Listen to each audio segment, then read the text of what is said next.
So hello guys, स्वागत है आपका हमारी यूट्यूब चैनल एक एक्सपेरिमेंट में। तो आज की इस वीडियो में हम बनाने जा रहे हैं मिनी कॉटन कैंडी मशीन। तो चलिए हम फटाफट बनाते हैं और आपको भी दिखाते हैं कैसे हम मिनी कॉटन कैंडी मशीन बनाते हैं।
सो फाइनली गाइस, आप देख सकते हैं हमने मिनी कॉटन कैंडी मशीन बना के तैयार कर दिया। कुछ हमने रिंग शेप में बनाया है और हमने यहाँ पीछे की साइड से एक छोटी सी मोटर लगाई और हमने 4 पैर लगाया ताकि हमारी मशीन अच्छी तरीके से रुके।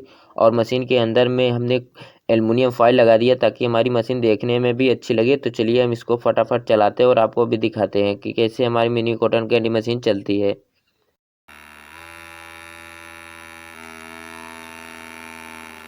जाम हो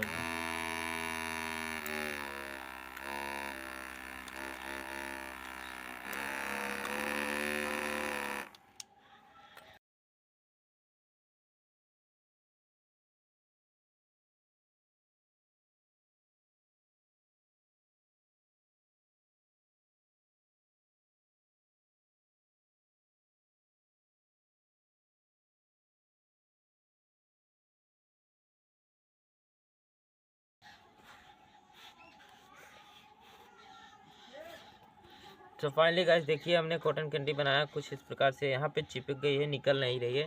तो कुछ इस प्रकार से बन रही है, आप भी बनाइए और कॉटन कैंडी बना के खाइए, एंजॉय कीजिए। चलिए मिलते हैं आपसे नेक्स्ट वीडियो में, तब तक के लिए जय हिंद जय भारत।